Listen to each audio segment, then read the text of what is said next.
तो यहाँ हमारे खाली गमले रखे हुए हैं और ये देखिए यही वो शानदार मिट्टी है जिसमें आपके पौधे बेहतरीन बढ़ेंगे। और साथ ही इसे बनाना काफ़ी इजी है और ये बहुत ही चीप है। तो चलिए शुरू करते हैं। Hi everyone, this is Garima and welcome to my channel little garden. आज हम गार्डन सॉइल बनाना सीखेंगे और ऐसी सॉइल जो होती है जिसमें पौधे बहुत अच्छे से बढ़ते हैं और हेल्दी रहते हैं। आपको बहुत ही अच्छी ग्रोथ देखने को मिलेगी। साथ ही ये बहुत ही सस्ता आपका मिक्सचर है जिसमें पौधे अच्छे से बढ़ेंगे। तो इस मिक्सचर को बनाने की विधियाँ हम सामने देख रहे होंगे, तो उसी के बारे में हम बात करेंगे कि कैसे उसे बनाना है। साथ ही इसमें की जो कॉस्ट है वो बहुत ही कम है, तो आप इसको बहुत सारा भी बना सकते हैं इजीली। तो चलिए देखते हैं क्या क्या है हमारे पास।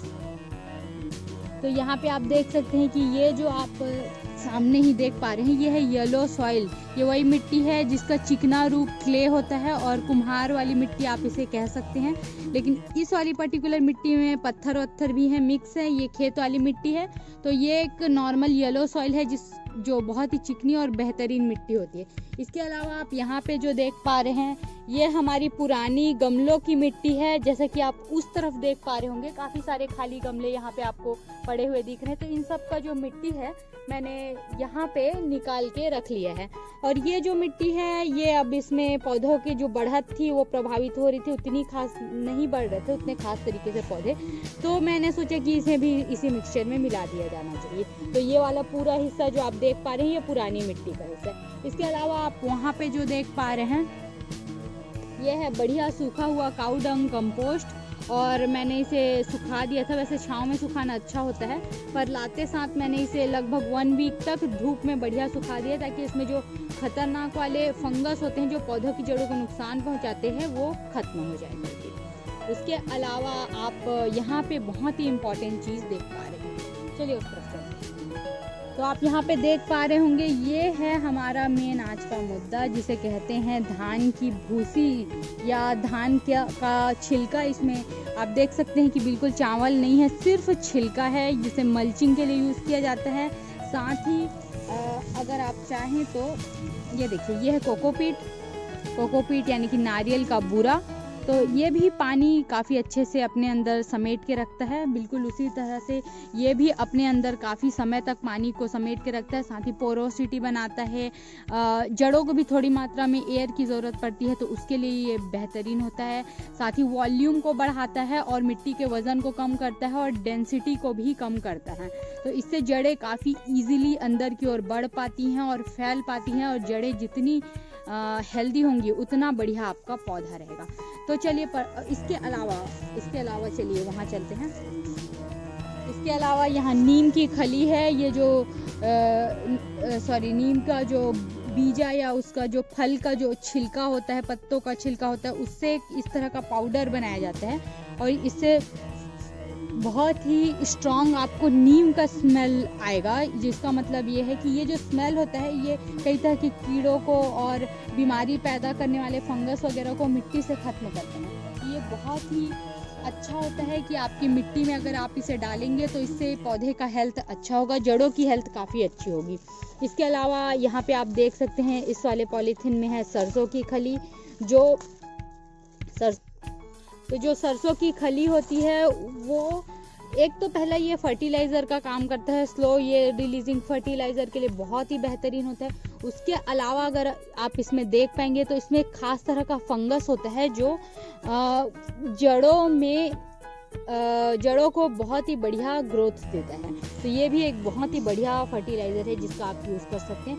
इसके अलावा यहाँ पे आप देख सकते हैं ये अस्थि चूर्ण या फिर बोन मील है, हड्डियों का चूरा जिसे बोलते हैं। इसमें बहुत ही मात्रा में कैल्शियम, पोटेशियम और बहुत अलग अलग तरह के फर्टिलाइज़र मिक्स होते हैं जिससे भी पौधे का विकास बहुत अच्छा होता है। तो ये तीनों मैंने 1-1 किलो लिया है। आप चाहे तो थोड़ा ज़्यादा यूज़ कर सकते हैं। तो कम बजट में इतनी चीज़ों को अगर आप मिला के जो मिक्सचर बनाते हैं उसमें अगर आप एक बार पौधा लगाएंगे तो आप देखेंगे कि नॉर्मल मिट्टी से जो इस मिट्टी में जो बढ़वार है पौधे की, जो बढ़त है वो इस मिट्टी में ज़्यादा होगी।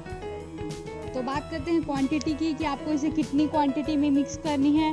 तो आप 30% जो होता है आप इसको यूज़ कर लीजिए, मिट्टी को, येलो सॉइल को। उसके बाद 40% आप जो छिलका है, जो धान की भूसी है वो यूज़ कर सकते हैं। 30% भी यूज़ करें तो भी काफ़ी अच्छी क्वांटिटी है।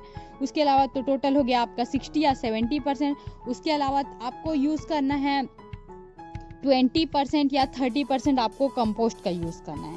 अगर मिट्टी 40% यूज़ कर रहे हैं तो 30% आपको कंपोस्ट यूज़ करना है। मिट्टी 30% यूज़ कर रहे हैं तो कंपोस्ट आपको 20% यूज़ करना है। कंपोस्ट को कम यूज़ करने का कारण ये है कि बहुत ही इनरिच्ड कार्बनिक पदार्थ इसमें होते हैं। कहना चाहिए कि नेचुरल यूरिया इसमें प्रेजेंट होता है जो जड़ों को गला सकता है। तो कम मात्रा में अगर आप इसे यूज़ करेंगे तो ये ज़्यादा बेनिफिशियल होता है। डायरेक्टली आप यूज़ करेंगे तो ये जड़ों को गला देगा, तो आपको मिट्टी ख़राब हो जाएगी, कोई मतलब का नहीं है, या फिर आपको पूरा कंपोस्ट को सेटल होने तक वेट करना पड़ेगा। तो इससे अच्छा है कि आप कम मात्रा में इसे यूज़ करें। 10% की अगर बात करें तो 10% में फिर आप आ सकते हैं इन चीज़ों की, यानी कि हड्डी चूरा है आपका, ये सरसों खली है, नीम खली है, ये सब आप 10% यूज़ कर सकते हैं। इसके अलावा परलाइट है और कई तरह की चीज़ें आती हैं वो यूज़ कर सकते हैं।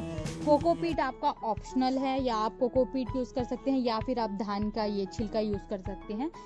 कोकोपीट डालते हैं तो ज़्यादा बेटर है। हमेशा 50% एटलीस्ट कोकोपीट रहे तो अच्छा है, लेकिन काफ़ी महंगा, अगर 10 किलो आप बना रहे हैं तो 400 रुपये का, क्योंकि लगभग 40 रुपये यहाँ कोकोपीट का कीमत है पर केजी का, तो उतना तो लगभग आपका 400 रुपये का सिर्फ कोकोपीट आ जाएगा। फिर आपकी मिट्टी, खाद, परलाइट, सरसों खली, नीम खली मिला के आपका बजट काफ़ी बढ़ता है सिर्फ मिट्टी के लिए। तो इससे अच्छा है कि ये एक बहुत ही बढ़िया, सस्ता और सुलभ आपको इजीली ऑप्शन ये आपको अवेलेबल मार्केट में हो जाएगा।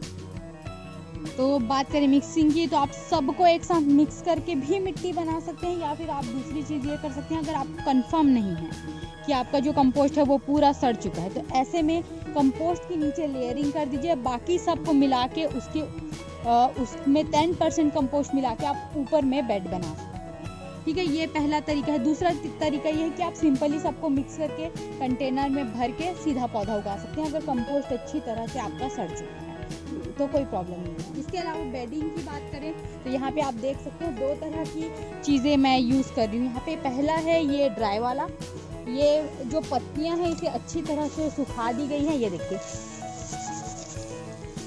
ये पूरी तरह से 1-1.5 हफ्ते से लगभग सूख रहा था, तो इसका जो फंगस है ख़त्म हो गया है। इसे मैंने नीचे वाले लेयर पे कर दिया है। इसके ऊपर मैं मिक्सचर डाल दूंगी तो ये नीचे सड़ के लॉन्ग टाइम आपको फर्टिलाइज़र भी प्रोवाइड करेगा और सारा कचरा भी साफ़ हो जाएगा। इसके अलावा आप ये भी यूज़ कर सकते हैं चाहें तो, जो आपके ग्रीन पौधे हैं जो वेस्ट हो चुके हैं, किसी काम के नहीं है, उसको नीचे में नीचे में आप लेयरिंग कर दीजिए और उसके ऊपर मिट्टी का यूज़ कीजिए। इसके साथ सिर्फ एक ही प्रॉब्लम है कि अगर आपके पौधे में किसी तरह का कोई फंगस लगता है या आप फंजीसाइड ऊपर से नहीं डालते हैं, तो जब ये सड़ने लगेगा तो कई तरह के कीड़े आकर्षित होंगे या फिर कई तरह के जो बुरे फंगस हैं वो सब इसमें आएंगे और आपके पौधे को नुकसान हो सकता है। या फिर आप ये बेडिंग करके उसको 1 महीने छोड़ के फिर उसमें पौधा लगा सकते हैं, तो वो भी आपको नुकसान नहीं करेगा। तो आप ये तरीका भी यूज़ कर सकते हैं, वो वाला यूज़ कर लीजिए, या तो सुखा दीजिए, सुखा देंगे फिर उसके बाद करेंगे तो कोई दिक्कत नहीं है कि वो धीरे धीरे सड़ेगा, या फिर आप गीले तौर पे यूज़ कर सकते हैं, जैसा आपको अच्छा लगे। बस इसमें वही खतरा रहता है कि इसमें फंगस अटैक हो सकता है। बट कभी कभी मैं ये तरीका भी यूज़ करती हूँ, बड़ा अगर कंटेनर है तो वो दब जाता है, नीचे में अपना सड़ने का काम होते रहता है और ऊपर पौधे उगते रहते हैं, तो न्यूट्रिशन मिलते रहता है पौधे को। तो आप ये दोनों तरीका यूज़ कर सकते हैं।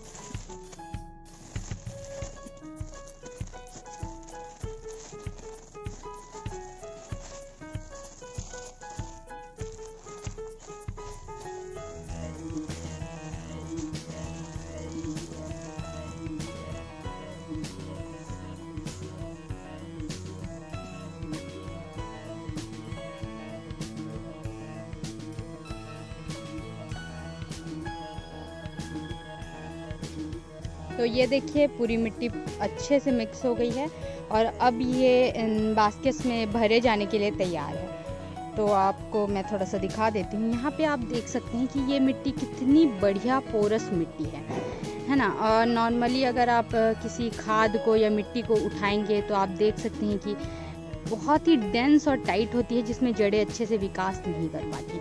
लेकिन इन मिट्टी में आप देखें तो कितना बढ़िया सा रंध्र बना हुआ है या पोर्स बने हुए हैं, जिसमें जड़ें इजीली फैल पाएंगी, बढ़िया से बढ़ पाएंगी।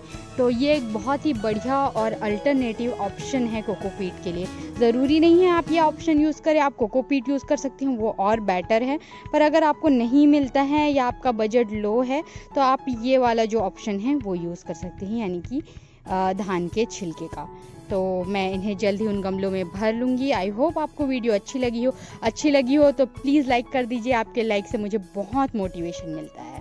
और वीडियो के साथ बने रहने के लिए मेरे चैनल को सब्सक्राइब कर दीजिए। साथ ही आपको जो भी अच्छा सा प्यारा सा वर्ड इस वीडियो के लिए लगता है आप कमेंट में उसे कर सकते हैं।